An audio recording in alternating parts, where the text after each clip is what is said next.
Lo primero, señor Albendiaga, agradecerle que comparezca usted para contestar a este humilde diputado. Una cuestión que está en el debate político desde hace tiempo y que desde luego a nosotros nos preocupa, y es la utilización del agua del río Alberche por parte del canal de Isabel II y la afección que eso tiene al turismo y a la economía de la zona. Este es un tema que en el canal seguramente conocen desde hace tiempo, ¿no?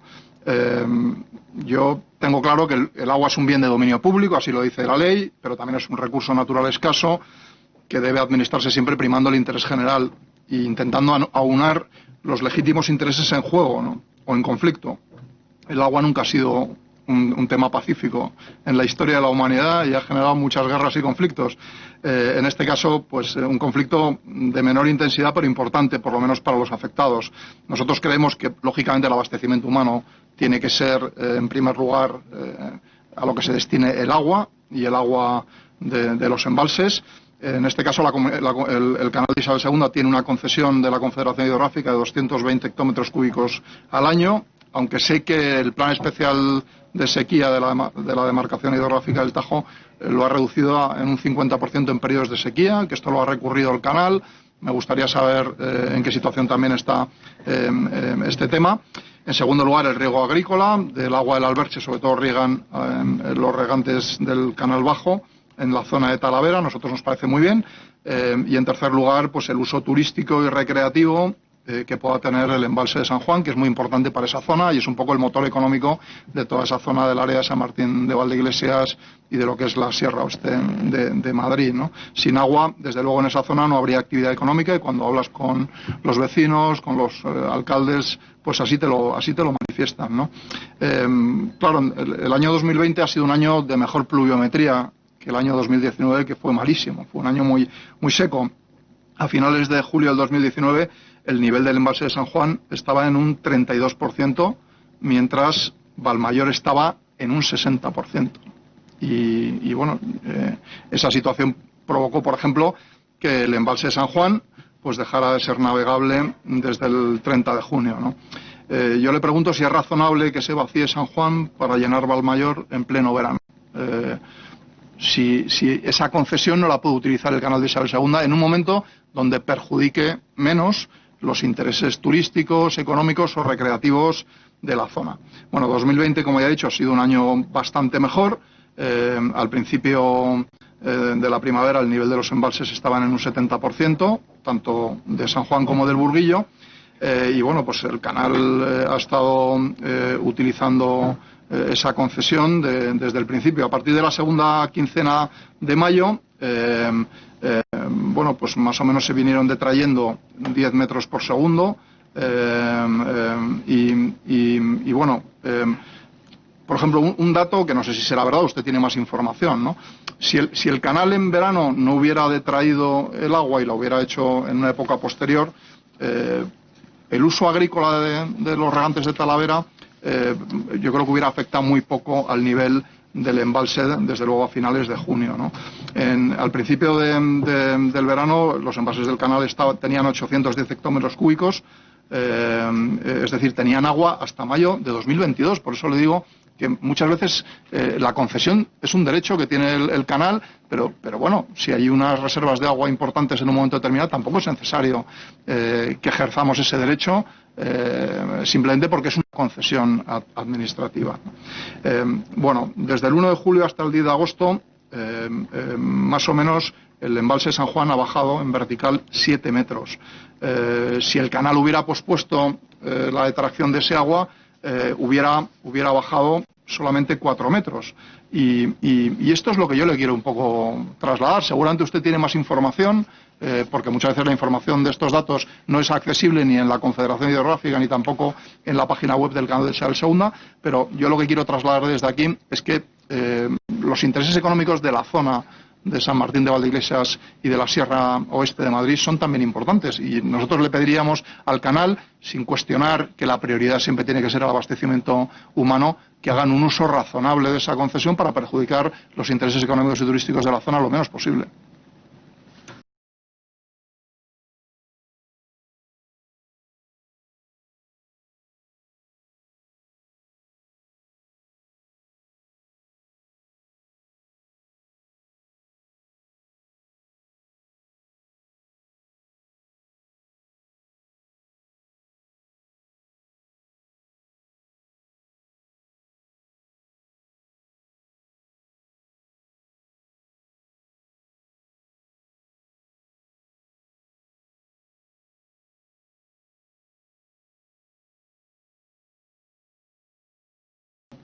en una situación de sequía, por este plan especial, puede haber ciertas restricciones, pero lo cierto es que el canal tiene una concesión de 220 hectómetros cúbicos. Nosotros lo que decimos, el agua de riego agrícola no se puede demorar, es decir, el riego agrícola tiene que hacerse en temporada. Lo que nosotros decimos es que el canal sí puede, a lo mejor, llevarse ese agua necesaria en una época que no sea estival para perjudicar menos el uso turístico y recreativo. Eso es lo único que nosotros estamos diciendo desde el grupo parlamentario Vox. Y desde luego, al final del verano, en estos momentos, las reservas del canal estaban en 673 hectómetros cúbicos.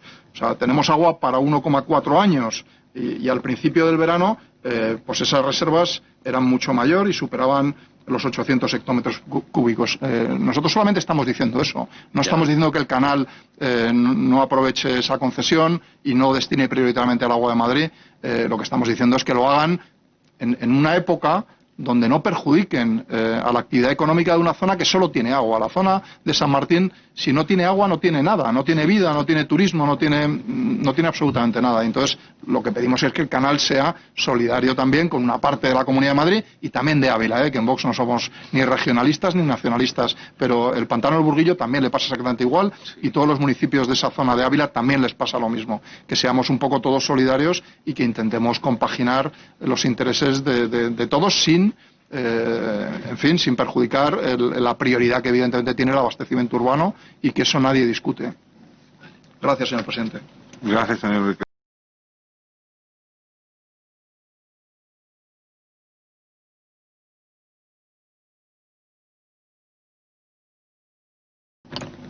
Señor Enrique de Luna. Muchas gracias, señor presidente. Buenos días, señor director general. Nos vemos de nuevo para hablar del tema del lobo y de los daños a la ganadería. Nosotros, la pregunta es muy sencilla. Si la Comunidad de Madrid piensa ajustar la cuantía de las indemnizaciones o ayudas, como ustedes les califican en la orden 3041 del año 2011, a los ganaderos por los ataques de la fauna salvaje y específicamente por los ataques del lobo.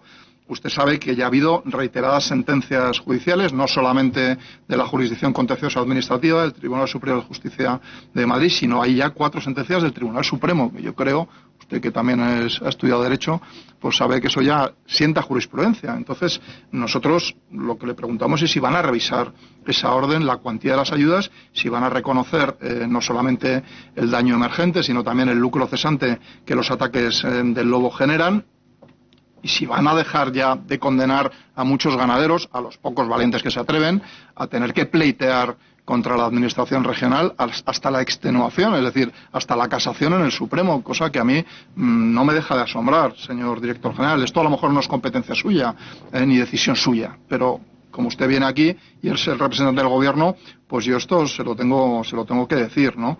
A mí esto me parece casi un caso de abuso de poder, que les obliguen a los ganaderos a pleitear hasta el Tribunal Supremo, a humildes ganaderos que tienen cabañas de ganado pues modestas, ¿no? Yo creo que todo esto no tiene absolutamente ningún sentido. Yo le ruego que le traslade a la consejera esta inquietud, y bueno, pues ustedes lo que tienen que hacer es, si los tribunales están diciendo que las ayudas o las indemnizaciones que paga la Comunidad de Madrid no son suficientes, lo que tienen que hacer es ajustar esas indemnizaciones a lo que las sentencias están reconociendo, ¿no? Porque si no están generando un daño gratuito y que no tiene justificación a los ganaderos que conviven con el lobo, ¿no? Que este es un problema que además yo creo que encarniza mucho el debate político en este tema. Yo creo en la mesa del lobo que lo que tiene que hacer es reunirse y tomar decisiones.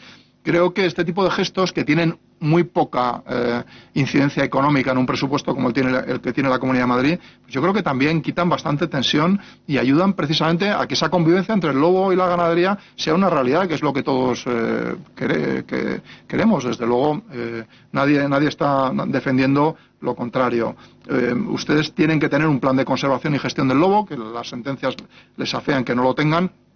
Y, lógicamente, pues donde hay un régimen de protección, que es algo elemental, tiene que haber una responsabilidad patrimonial, que eso es lo que las sentencias del Supremo, pues al final han venido a reconocer y a establecer, ¿no?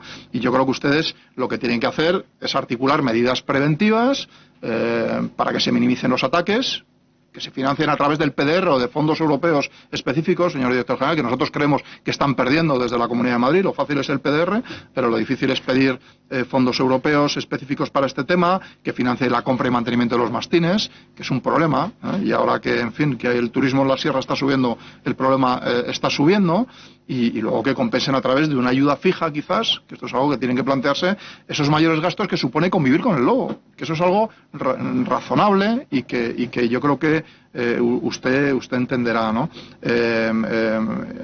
Y luego, pues que la administración sea una administración, como dicen los anglosajones, business friendly, con el ganadero que sufre esto. Es decir, que al final, indubio pro ganadero, es decir, que los agentes forestales y las autoridades que al final tienen que controlar estas cosas, pues tengan esa sensibilidad de no estar ahí a la primera de cambio negando las ayudas, sino todo lo contrario. Y desde luego, señor director general, como ya le dije alguna vez, que no construyan un perfil del buen ganadero como aquel que se pasa 24 horas al día en el monte cuidando el ganado, porque eso hoy en día usted sabe que es inviable, ¿no? Yo creo que también el ganadero a tiempo parcial merece protección, merece también ayudas y bueno, les animamos a que en esto sean liberales, ¿no? Yo creo que lo importante es que exista vida rural, y yo creo que cualquier ganadería a tiempo parcial o a tiempo completo la genera, y esto es importante. Y muchas gracias.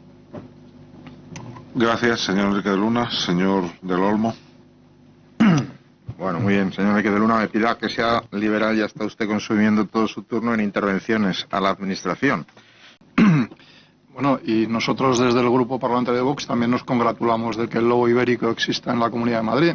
Señor director general, si en esto ya le he dicho que no creo que haya grandes diferencias en el fondo, quizás lo que sí me parece que hay diferencias en la forma y en las decisiones concretas que se toman. Yo lo que me voy es sin la respuesta clara, si ustedes van a revisar la orden 3041 de 2011, si van a subir esas ayudas o indemnizaciones, que es lo que realmente deberían ser, si tenemos en cuenta lo que las sentencias están diciendo, que hay que indemnizar por ese daño y por ese régimen de protección que tienen algunas especies y los daños que generan los ganaderos. Eso no es una ayudita, eso es una indemnización por un daño patrimonial, por una especie protegida, y eso es una filosofía que deberían ustedes asumir e interiorizar.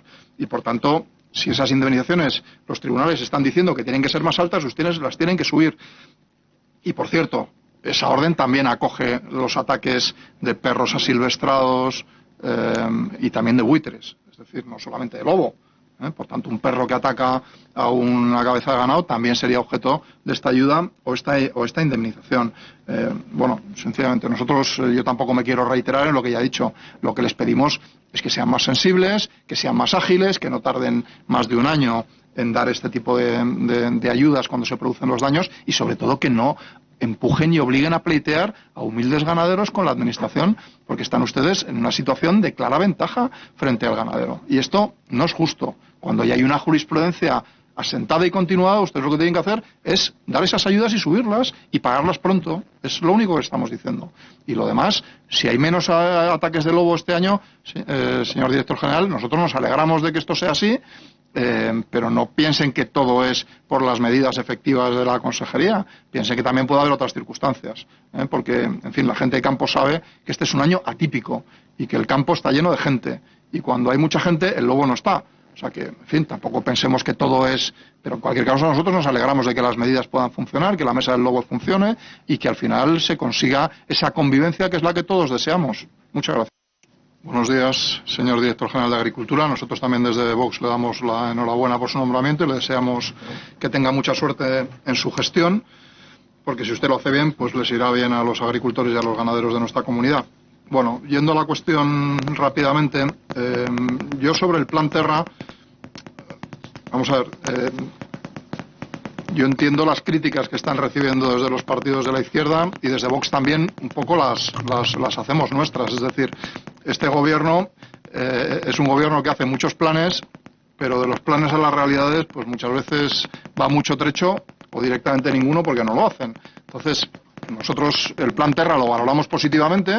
En general, pues en la mayoría de las cuestiones podemos estar de acuerdo, pero claro, si todo eso se va a quedar en un elemento propagandístico, pues nos parece que eso no tiene mucho sentido, ¿no? Y creo que hay poca concreción en el presupuesto.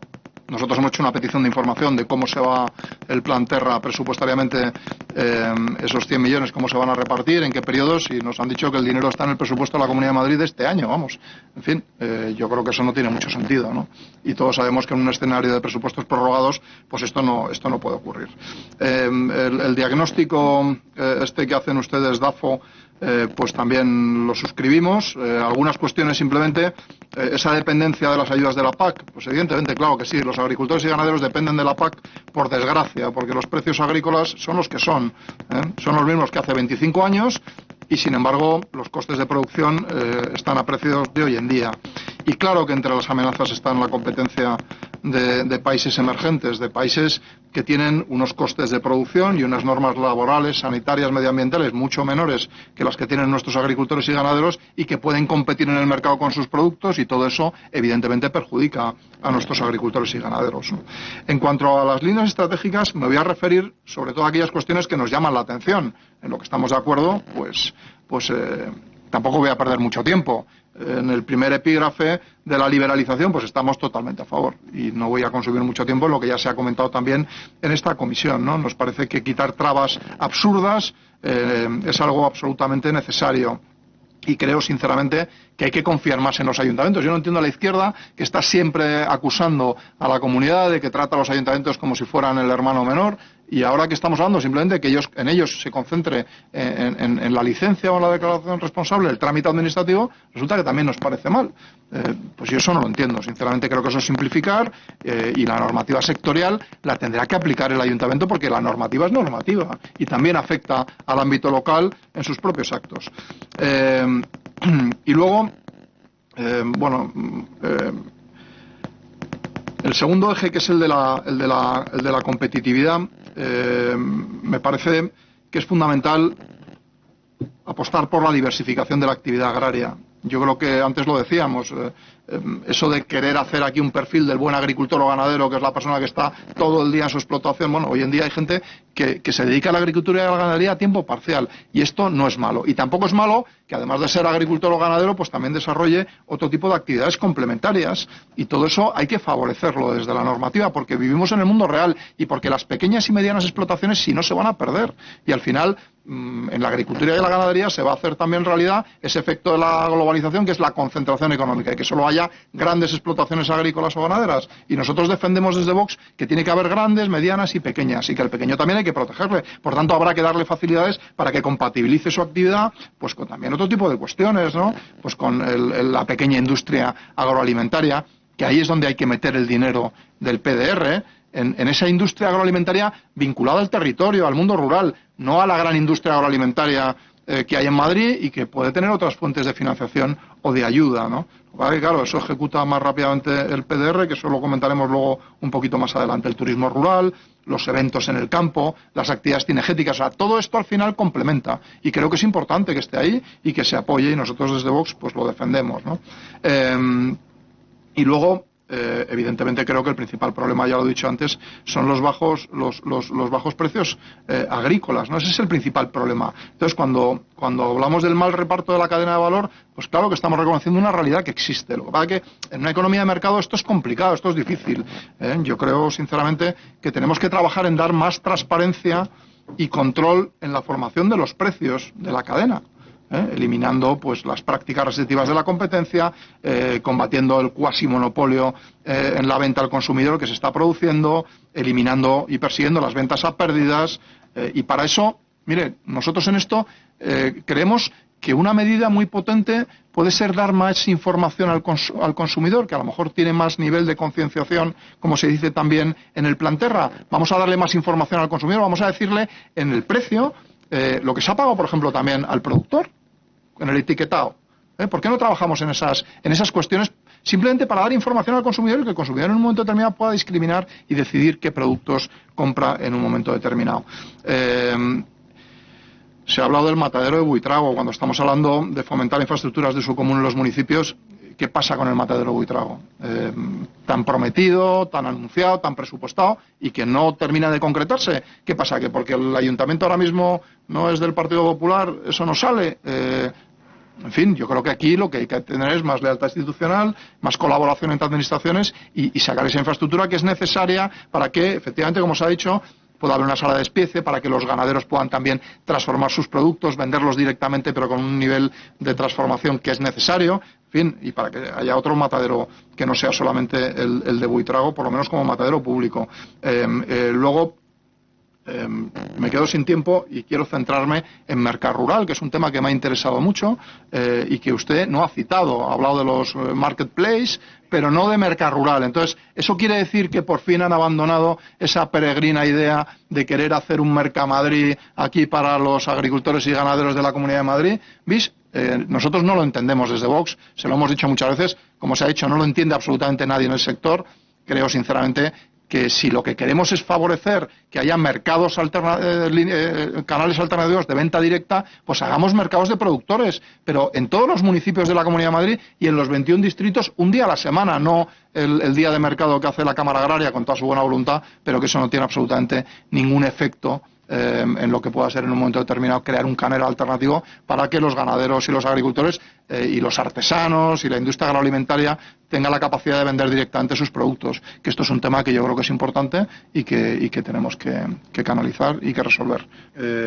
Bueno, el tema de mercado rural, pues tendremos que pedir una comparecencia del director del IMIDRA para que nos explique si esto va para adelante, si no va para adelante. Yo tengo la sensación de que no va para adelante, pero en fin, ustedes no lo quieren decir porque muchas veces reconocer que uno se ha equivocado o que ha frivolizado en alguna propuesta, pues no queda bien. A mí me parece que cuando una medida pues no tiene consenso en el sector y se ve claramente que a lo mejor no está bien desarrollada, pues es mejor reconocer que no se va a hacer. Yo les digo, si de verdad lo que quieren es favorecer la venta directa, o sea, Mercamadrid para empezar no es un mercado a subasta, es un mercado.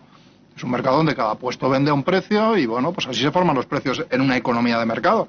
Es que la economía de mercado funciona así. Si ustedes quieren favorecer la venta directa, canales de venta directa, pues hagan mercados de productores. Mira, pueden hacer 199, uno en cada uno de los 178 ayuntamientos y en el Ayuntamiento de Madrid, uno por cada distrito. Y les aseguro que eso sí que es un canal que si lo hacen un día a la semana permite que mucha gente compre directamente a hortelanos, a productores y sin intermediarios. Y eso sí puede tener un peso en la distribución y en la venta directa y en los circuitos cortos, como ustedes dicen, más que el tema de mercado rural, que va a ser un fracaso si lo hacen. En fin, yo ya se lo digo, pero en fin, hagan ustedes lo que quieran. Yo, en cualquier caso, algunos temas así que me he dejado en el tintero por falta de tiempo. Hablan ustedes de relevo generacional. Hombre, las subvenciones de jóvenes agricultores no las sacan todos los años. Y quizás lo que deberían hacer es sacarlas todos los años, si es tan importante. Yo, en cualquier caso, le confieso mi escepticismo hacia este tipo de planes y de incentivos y de subvenciones a mujeres, a jóvenes. El mundo rural está tan necesitado de que haya gente que se dedique, que me parece que un señor que le prejubilan a los 55 años y se quiere dedicar a este sector, habría que ponerle una alfombra verde, no roja, con perdón. Así de claro se lo digo. Y hay mucho fraude en estas cosas. Entonces, yo creo que en eso sean más prácticos.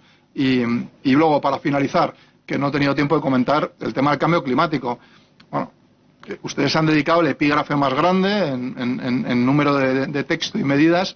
Usted, desde luego, en su defensa, pues ha dejado perfectamente claro que no cree mucho en el camelo climático cosa de lo que me alegro. Claro, al final ustedes hacen un epígrafe y lo llenan de medidas que no tienen nada que ver con el cambio climático. Son medidas, en todo caso, de adaptación al cambio climático. Claro, eso tiene sentido. El cambio climático nadie lo niega. Nosotros negamos la ideología climática y el catastrofismo climático, que es una cosa distinta. Que el clima cambia no lo niega nadie. Que hay un calentamiento del planeta no lo niega nadie. Que estamos en un periodo cálido no lo niega nadie. Que han subido las temperaturas. Que eso supone que muchos cultivos cambian. La vid, por ejemplo, se vendimia en agosto y eso es una cosa que no se conoce, no la conocían nuestros padres ni nuestros abuelos. Pues claro que sí, el IMIDRA tendrá que asesorar para que precisamente los agricultores y ganaderos se vayan adaptando a esos cambios en lo que son el clima y las temperaturas. Pero en fin, no todo lo demás, que yo creo que sobra. Y sinceramente, el tema de los regadíos es muy importante y ya termino con ese tema, señor presidente. Necesitamos un plan de regadíos urgentemente. Pero tan importante como eso es que las dotaciones presupuestarias del presupuesto de la Comunidad de Madrid se ejecuten. En el presupuesto del ejercicio 2019 ustedes tenían previsto hacer 17 actuaciones en la Comunidad de Madrid y han hecho 0 de modernización de infraestructuras de regadío de uso común.